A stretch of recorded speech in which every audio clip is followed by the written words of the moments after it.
So you want to teach history to your kids. Let's chat teaching history to homeschooled kids across the spectrum.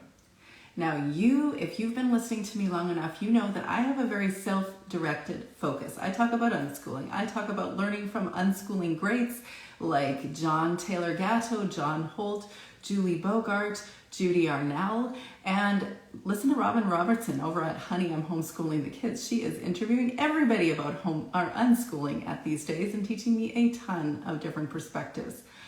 I love unschooling. Here's why. It takes away so much unrealistic expectation and hard-edged, gotta get to it homeschooling approaches that you and I both know don't really work that well for our kids. And yet, there are some things that we have determined that we think is important for our kids to know. And I think it's okay to teach our kids those things. In fact, it's you that gets to decide how you're going to approach an education in your homeschool. It's you that gets to decide how you're going to raise up your kids. And that is the root word meaning of educato in education. Educato means to raise up. So to raise up what? Your kid. So today I'm going to talk to you about engaging the discussions and learning around history. Between you and me, and also my history teacher in social studies, I did not like history. In fact, I did not know a lot of history before I married my husband, who loves history. So truly, the discussion of history is mostly in his domain, but I did a ton of learning in my early homeschool years because that is what we do when we are homeschooling moms. We are getting our own education. So I'm going to give you a snapshot of how I would encourage you, if you are looking to do some history teaching, to think about how to engage history with your kids. I'll let my husband tell you why he thinks it's important to learn history. But today I'm just going to say, hey, I have read Susan Weisbauer's book, Well-Trained Mind, enough times that I learned that there are some incredible ways to learn about history. And frankly, I don't recommend doing it religiously because that is a source for burnout, but she has amazing ideas in that book. What I have done over the years is taken a book, a textbook, something like D.K. Smithsonian's Children's Encyclopedia of American History. I'm Canadian, so I teach Canadian history too. In fact, you could find any history encyclopedia for kids. You could read a little bit of it. You could read any passage that your children could actually listen to. You could ask them to do it themselves. You could read it to them. You could read it before them and then share a little bit about it and point to pictures, talk about what's happening in that time period. And if they're sparked interest, great. And if they don't have interest, make it short. Make it really short. Now, what you could do, and these are ideas, not a prescription, what you could do is do a little reading together, discover where on the map, the atlas, the globe, don't look closely, this is an old globe, but it's just so pretty, so I can't get rid of it. But you look in the globe to see where it is that we're speaking about, where in history was it happening. Then I have this incredible resource called the Time Chart History of the World. It unfolds to about 12 feet, so I run it down the hallway.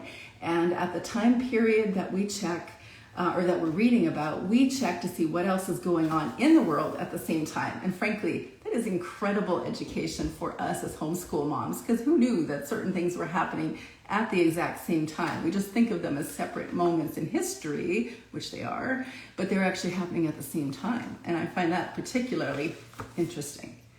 Now that is kind of an educational, like a more classically homeschooled approach.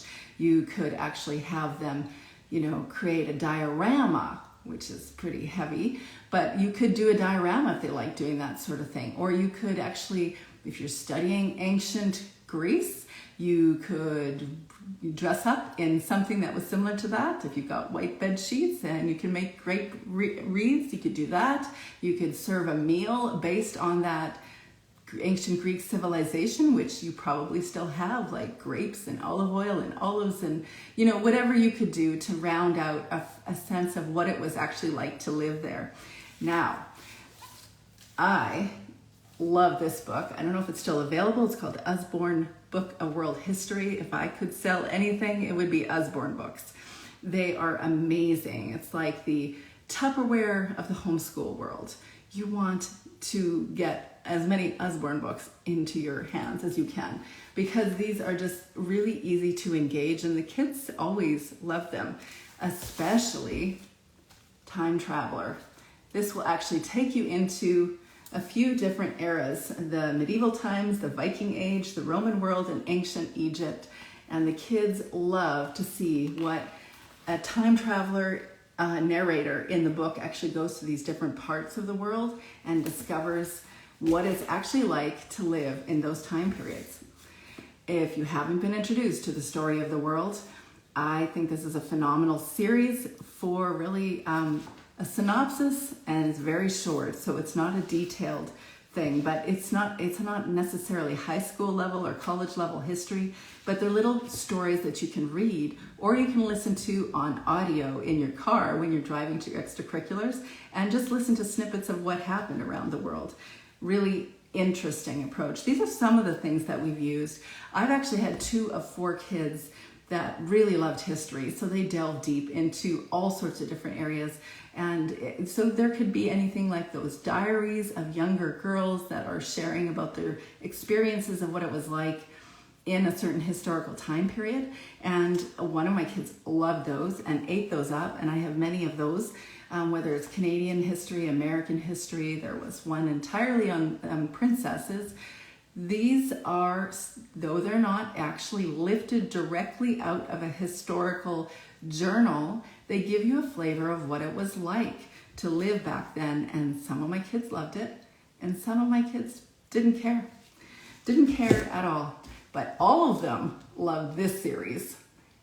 It's gross, warning you. Horrible Histories, if you can get a DVD set, or you can see snippets on YouTube. And speaking of YouTube, I love how the Homeschool Unrefined podcast ladies share, Angela and Maren, how they share about YouTube being a curriculum piece, that you can use it as curriculum, because just because it's on a screen does not mean that it's not educational. But you know what I do is, when my kids have said something like, "Hey mom, do you know when this happened?" or "Do you know about these people?" or they ask questions, they're random questions, then say, "Nope, I don't," because you can say that. It's okay. You can find a way to show them where that resource is, and YouTube definitely has the answer. So you can always go to YouTube with them. You can go before them if you feel like you need to screen certain things, but you can always go to YouTube and check out, what about that? Show them how to learn, show them how to access resources.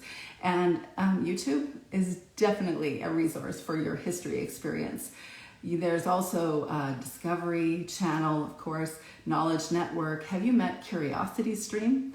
Of course, you're going to find some stuff on Netflix, and you're going to find it on all the other streaming services, but there are focused sites like Brain Pop for really young kids that really are quite useful for kids to, just get a flavor of something.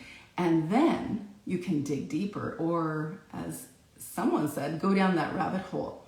So you don't have to stay in that topic. It is not going to be possible for you to cover all of history 4 times.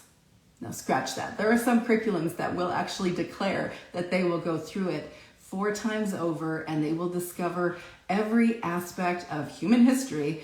And I say all the power to you, but my kids, even the most academic ones, did not want things scripted for 4 years, and specifically in history, but they didn't want 4 years of scripted history. But there were 1,000,001 other ways that we can learn all about history outside of that approach.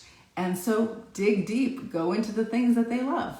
Use all these different kind of resources, and let me know what your favorite resources are in the comments down below, so we can share it and commune with each other, learn about what these different resources are with each other. I'd love to hear more about that. And remember, you get to decide how you are going to engage a home education. You are their parent, you are their greatest advocate, and they will tell you when something's not working for them, so listen to them. All right, we'll talk to you tomorrow, and I'm going to bring you back into the homeschool room.